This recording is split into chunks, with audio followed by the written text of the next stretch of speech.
Donc, bonjour Marie-Josée. Moi, je vais faire ma réflexion, donc mon travail 4 sur Screencast-O-Matic. Je pense que ça s'inscrit bien dans l'idée du cours. J'ai fait un PowerPoint et je vais traiter chaque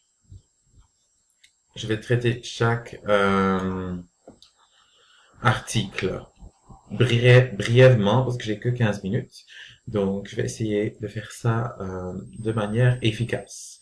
Donc, le premier article, l'apprentissage des langues médiatisées par les technologies par Guichon. Là, il parle un peu quand la discipline est née, donc dans les années 60. Et c'était vraiment une nouvelle discipline qui se trouvait aux confins de beaucoup d'autres disciplines, telles que la psychologie, la recherche en information, communication, l'informatique, didactique. Il y avait quoi d'autre? J'avais noté sociologie, linguistique, les sciences de l'éducation.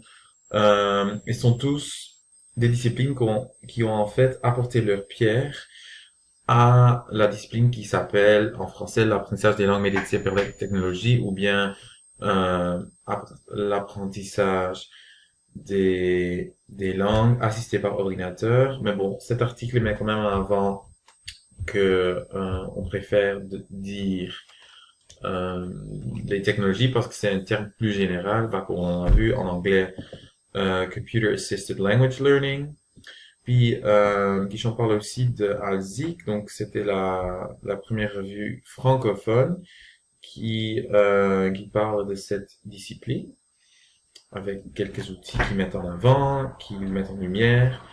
Euh, et puis moi, ce que j'ai trouvé le plus intéressant de cet article, c'est en fait ce questionnement de à quel point est-ce que cette discipline est homogène, et mature en fait. Et oui, je trouve que l'originalité et l'interdisciplinarité de cette discipline la rend la rend telle qu'elle est en fait. Donc moi je trouve ça le plus important de retenir de cet article. Donc, semaine 2, c'était l'article de Options and Issues in Computer Assisted Language Learning. Donc, ça va parler de la conception matérielle, la conception des tâches, du syllabus, de cours, d'exercices. Et puis, quant au syllabus, ce qui est important, c'est qu'en fait, si on crée une méthode à distance, il y a donc plusieurs choses qui entrent en jeu. C'est par exemple la motivation, les rapports entre étudiants et profs. Et bon, il y a la solution hybride, mais bon, on va parler de ça après. Et puis il y a différents outils disponibles pour créer, par exemple, un syllabus, donc CD, WebCT, Hot Potatoes. Puis l'article parle aussi de l'intégration, ce qui est le rassemblement, l'union de tous les éléments constitutifs de la conception, qui nécessite une compréhension de trois perspectives différentes, donc perspective du prof, de l'apprenant et de l'institution considérée comme entièreté. Euh, Puis l'article, il y a aussi une section sur la mise de mettre en accent l'apprenant, donc son environnement, euh, son environnement social, organisationnel, physique. Donc je trouve ça intéressant. Et puis à la fin de l'article, il y a des conseils qui sont donnés, qui sont énumérés. Et puis euh, je crois qu'il y en a qui sont les plus importants. Par exemple, connaître les points forts et les limitations du matériel existant dans le domaine, connaître son public, euh, et évidemment, tester, revérifier, évaluer la conception avec les usagers. Donc ça, c'est très important, donc de voir si les tâches arrivent vraiment aux apprenants, qu'ils sachent les mener à bien. Donc oui, et la créativité qui est très importante pour inciter la motivation des apprenants. Donc, semaine 3. c'était Call Ergonomics. Donc, cette discipline, bah, ce sujet, ça fait autour de la question qu'est-ce que l'étudiant fait lorsqu'il interagit avec la technologie. Donc, l'article a énuméré trois grandes questions like what, so what is ergonomics? Et dans le contexte d'apprentissage des langues assistées par ordinateur, c'est une composante qui se focalise sur les besoins, préférences et capacités de l'apprenant pour améliorer son environnement d'apprentissage. Le pourquoi, le why, donc le deuxième. Euh, Pourquoi c'est important? C'est pour donc améliorer les situations de travail. Euh, Puis ils disent aussi qu'il y a des environnements éducationnels très divers, donc an analysis approach is needed to identify en fait les problèmes auxquels les étudiants sont confrontés lorsqu'ils interagissent avec de la technologie. Donc, what affects interactions between humans and machines? Et puis comment il faut commencer cette recherche ergonomique le plus tôt possible, donc au début de l'utilisation. There's gonna be a needs analysis, ça va être important. Puis ça se focalise sur les comportements, mais aussi sur l'activité mentale des usagers, donc pour mettre en place un meilleur environnement technologique. Donc, semaine 4, c'était l'article sur l'autonomie dans les formations hybrides, un article super intéressant qui se posait la question, est-ce que l'autonomie est un prérequis ou un objectif dans un cours hybride? Puis l'article a abordé le terme auto-formation, qui est caractérisé par la non-présence physique de l'enseignant et l'atteinte des objectifs visés. Donc, il y a toujours cette question si l'étudiant, bah, on doit considérer que l'étudiant est déjà autonome avant de commencer un cours hybride. Mais il y a plusieurs, en fait, types d'autonomie qui sont pas toujours adressés dans un cours. Donc, autonomie langagère, ok, technique, donc ça c'est plutôt la capacité à savoir naviguer sur une plateforme donnée, par exemple UAutoma Blackboard Learn. Et il y a d'autres aspects, par exemple le psycho-affectif qui n'est pas vraiment abordé parce que l'enseignant est loin. Mais bon, psycho-affectif, ça peut par exemple être remédié. On peut remédier à ça, par exemple, avec l'entraide des pairs. Puis cognitif, ça parle plutôt des feedbacks.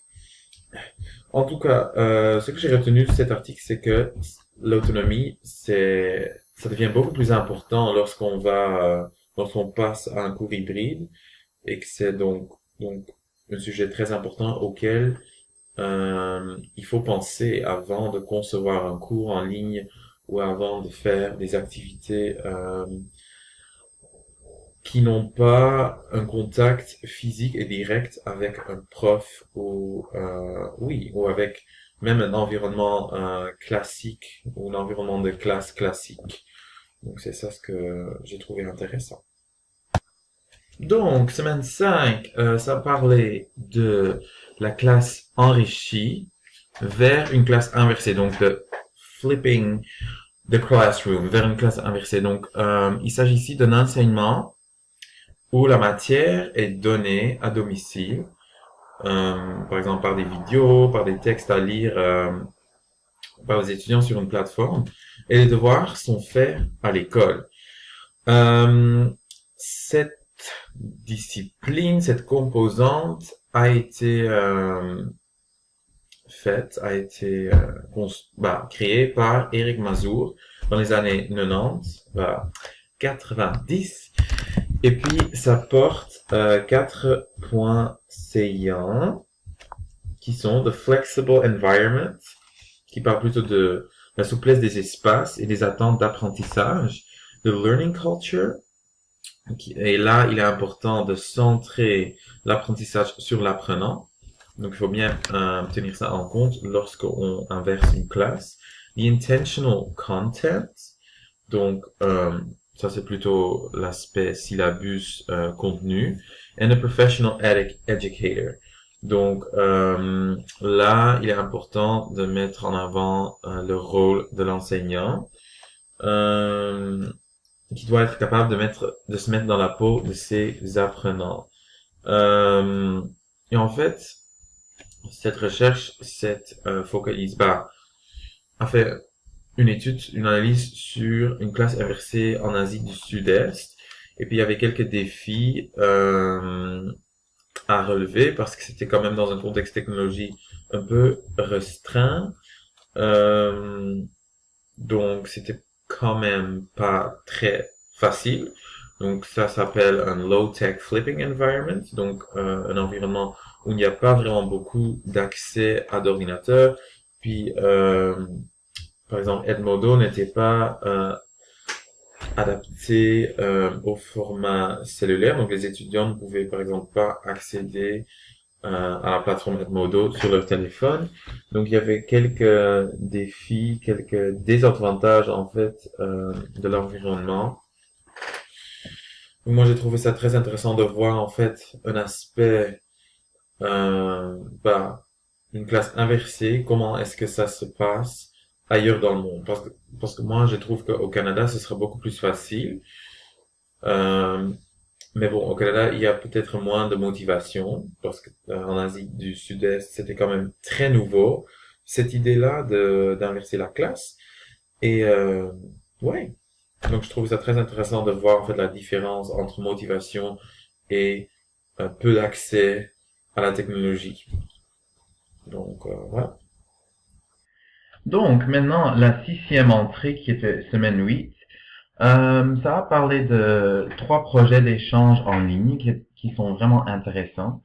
Le premier était Cultura, euh, qui met en fait en contact des étudiants américains avec des étudiants français et ils échangent dans leur première langue leur opinion sur un sujet donné. Je vais juste montrer ça ici. Donc, je vais juste élargir un peu la fenêtre. Voilà. Je pense que ça fonctionne. Oui, donc par exemple, ici,